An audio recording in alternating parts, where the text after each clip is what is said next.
First, you have some time to look at questions 1 to 3.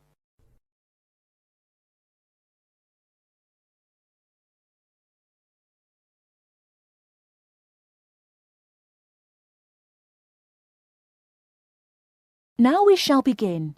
You should answer the questions as you listen, because you will not hear the recording a second time. Listen carefully and answer questions 1 to 3.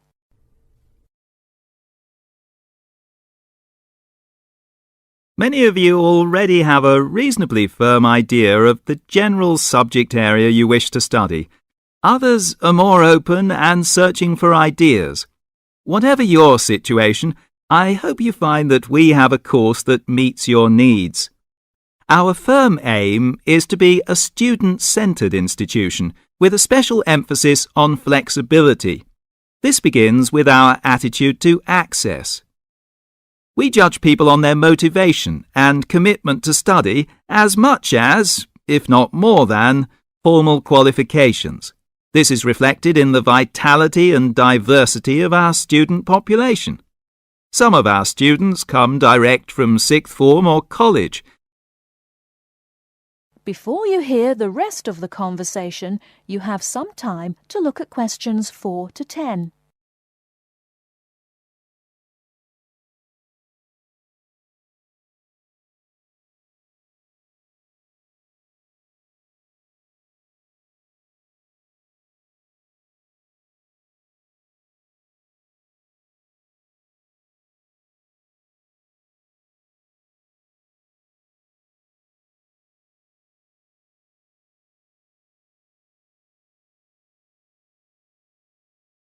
Now listen and answer questions 4 to 10.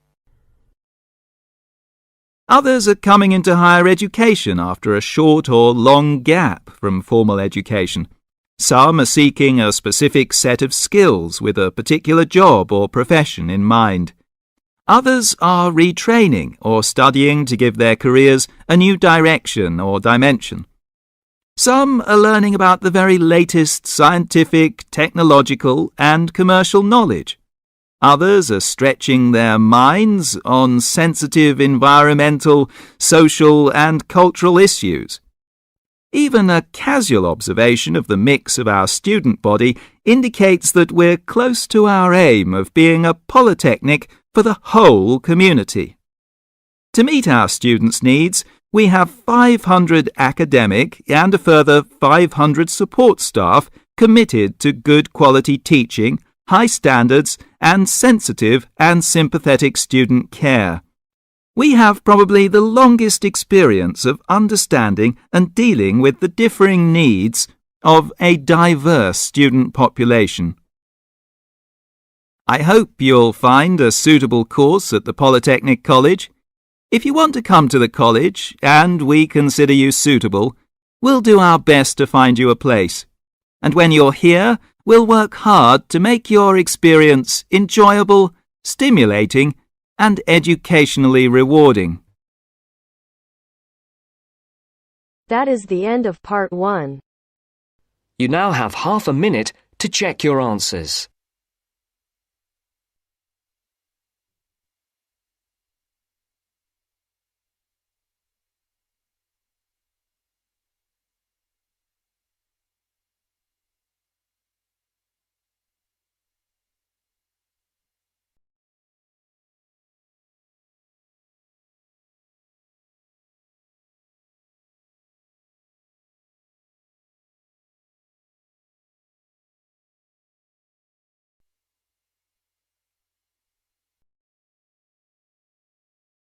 Now turns to part 2. Part 2. First, look at questions 11 to 14.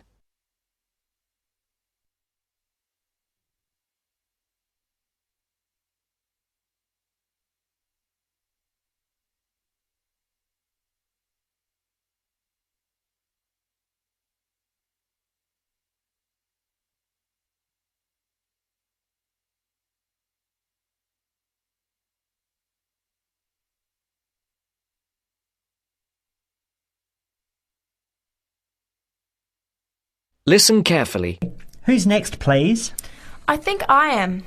How can I help you? I just came in on flight 372 from Singapore at 11:30 and my luggage hasn't arrived. I've been waiting at the baggage claim for about half an hour now and everything seems to have come off the plane. The conveyor belt has stopped and all the passengers have gone. So I came here to find out what has happened to my bag. Can I see your ticket, please? Here it is. So you came from Hong Kong today and changed planes in Singapore, right?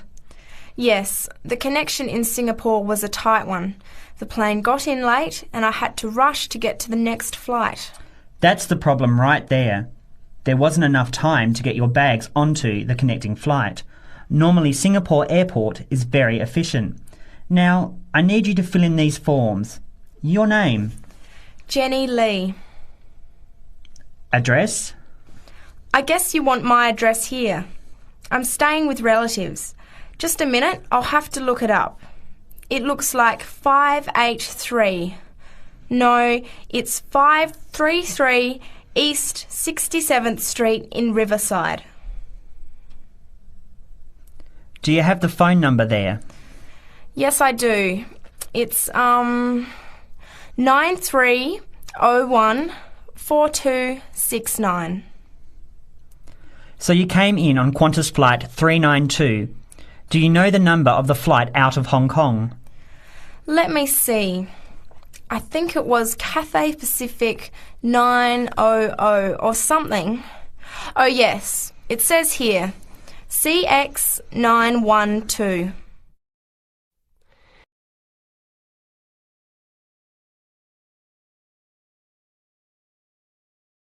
Before the broadcast continues, look at questions 15 to 20.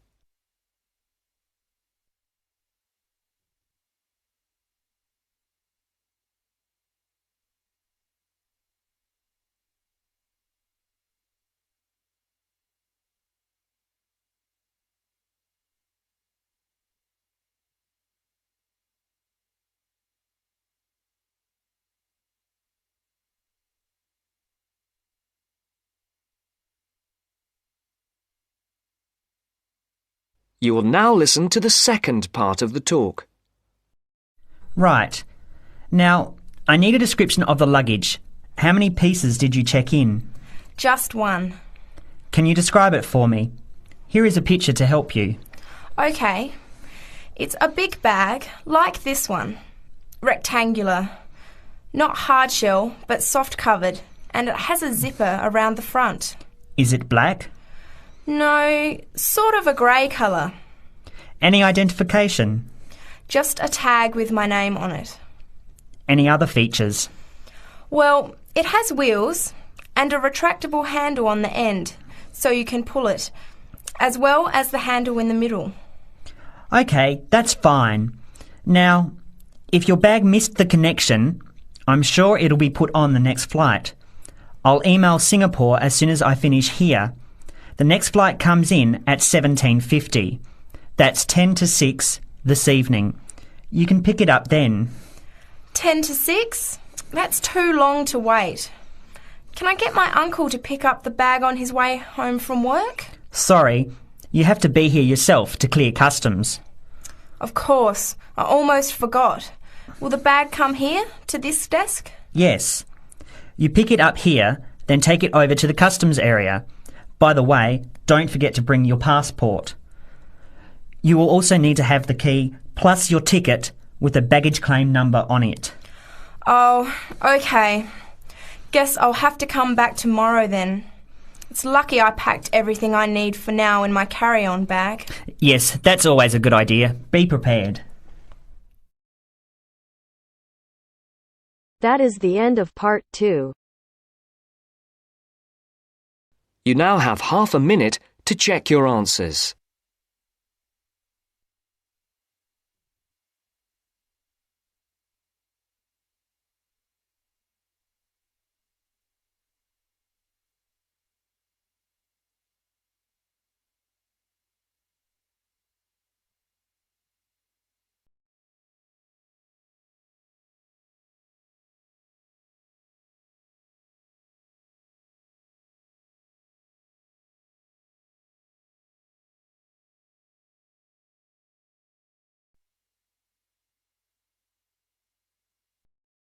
Now turns to Part 3. Part 3. You will hear two business studies students discussing a presentation they'll do on an article on working effectively in groups. First, you have some time to look at questions 21 to 26.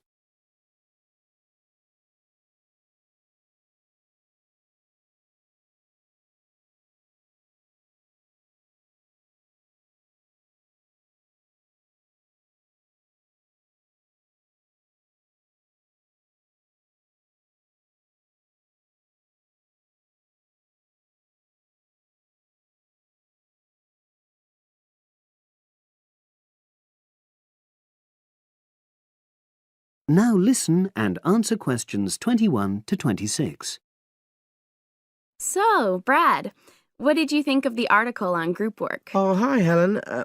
Yeah, it was pretty good, with helpful pieces of advice on how to make group work effective. I think we were lucky to be given such a straightforward text to present at the management skills seminar. Yeah. Actually, shall we discuss it now? Have you got time? Sure, it's only a 10-minute presentation, so we just need to explain and then give our views on the main points raised in the article. I'll jot down some notes. Right. So, there are 3 main sections. I suggest we start with listening. Yeah, effective listening in groups, because it's not something that's frequently covered on courses in our field. No, and we should say that in the presentation. Yeah, and also effective listening's pretty simple, you know. I don't think it's hard to learn. Well, people think it's easy, but in my experience, most of us tend to be very lazy listeners. Okay, I wouldn't argue with that. Something I do think we should emphasize is the power of the listener's posture, gestures, etc., in making speakers feel respected. Not that you're just waiting for them to finish before jumping in with your own ideas. Uh-huh. Okay, right. The next section is on goal setting. Let's make sure we're clear what the article says on this. Yeah. Well, firstly, it says that all group members must be given time to explain their own goals. That's it, yeah. And then did it say that the whole group should agree on common goals? That's a bit too strong. It's more that everyone's agendas should be equally acceptable. But it does say that goals have to be realistic, you know. Achievable within a particular time? You've got it. That's really what the article's saying. There isn't really any point in having ideals if group members know they won't come to anything within a reasonable period. So, I think a summary covering those points will be enough for that part of the presentation, don't you? Yeah. Now, the last section is about conflict resolution. Actually, I thought it was the worst part of the article. Me too. I don't think it went into sufficient detail on the issue. Actually, I thought it devoted too much space to it, but that it was all rather boring, you know? It didn't mention some of the more radical theories. Absolutely. I found that really irritating. Right, and also I think it could have said more about conflict sometimes being healthy in groups. Absolutely. It just mentioned rather glibly about how we should avoid thinking of winners and losers, and that quick resolution of conflict is always desirable. Without explaining what these terms mean? Well, it gives quite detailed definitions, but doesn't develop a proper argument. Right. So, for the presentation, I think we just give some definitions and then explain what we felt were the weaknesses in the article's treatment of conflict resolution. Yeah, good. Now you have some time to look at questions 27 to 30.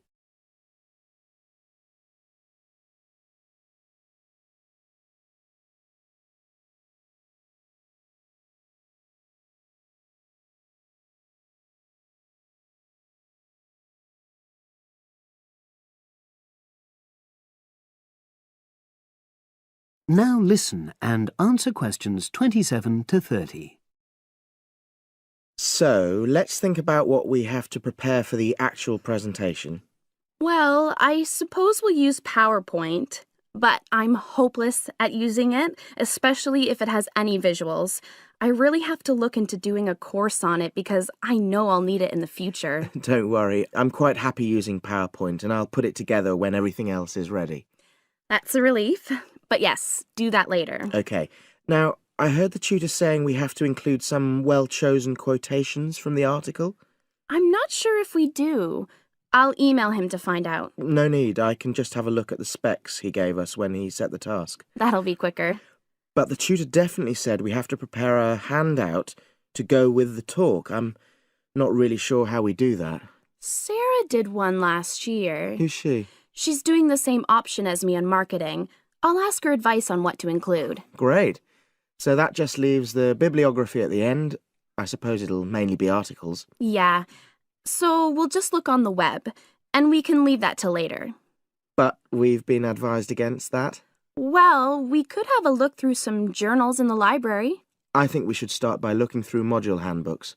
I think that'll give us some good leads. Yeah, you're probably right. So that's all the topics.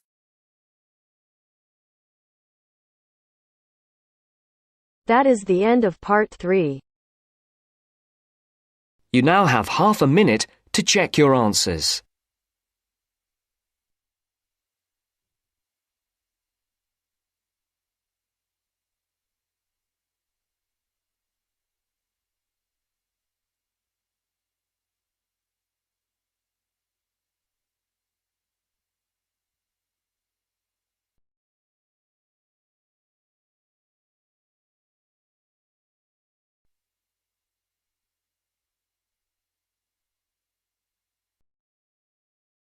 Now turns to part 4. Part 4. You will hear a talk given by Dr. Miranda James. First, you have some time to look at questions 31 to 35.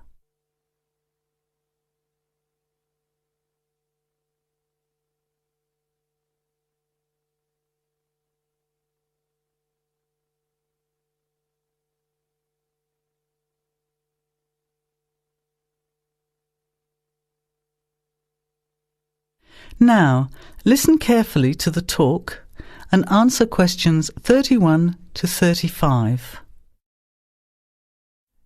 Good afternoon, everybody, and welcome to the first in a series of talks we have arranged for the Overseas Students Association this semester.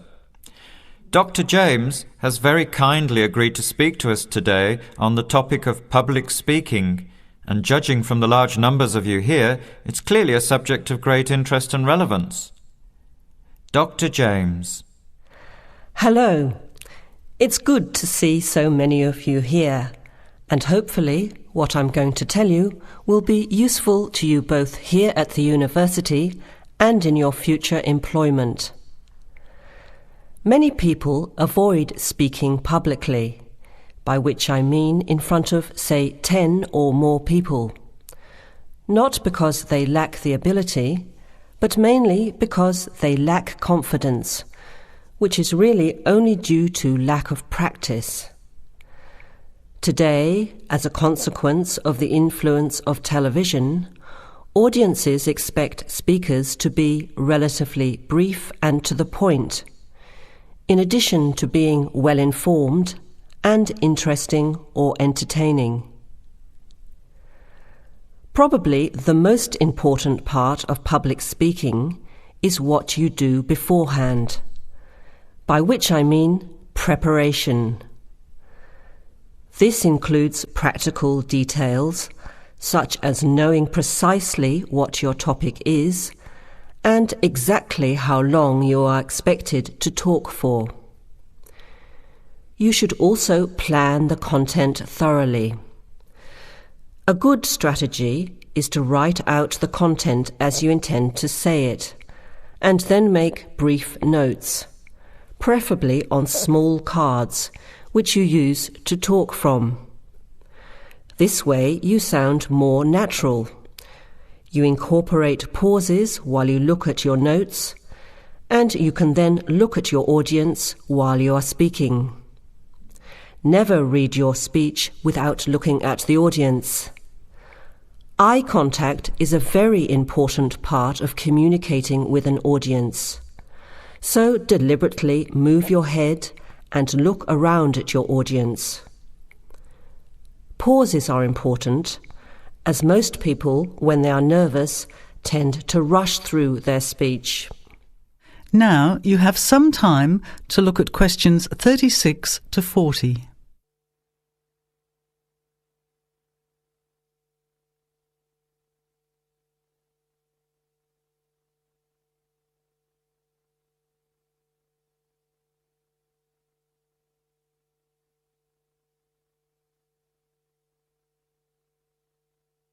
Now listen and answer questions 36 to 40.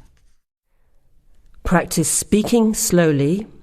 This gives you more time to pronounce your words correctly.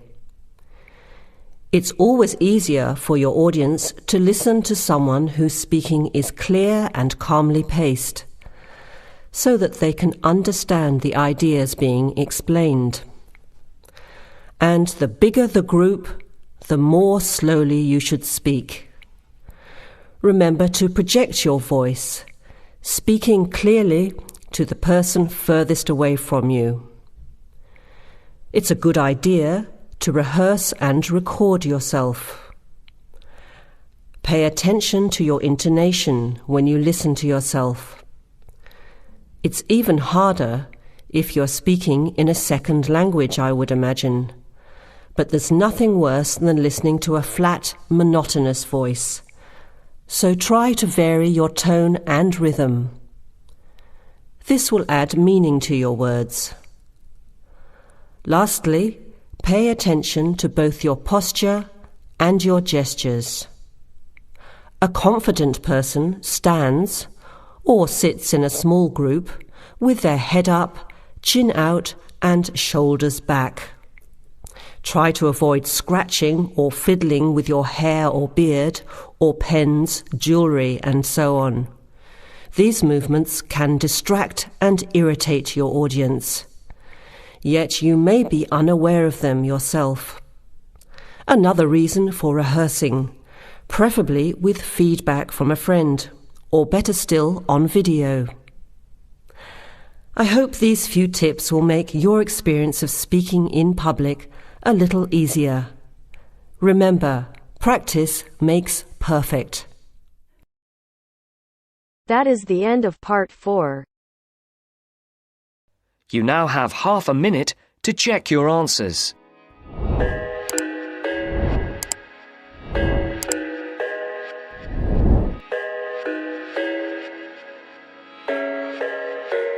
I thought I had it figured out, believed in us, we were meant to be, no doubt. A teenage love, everybody else could see the way we were, living in a fantasy. When I kissed her,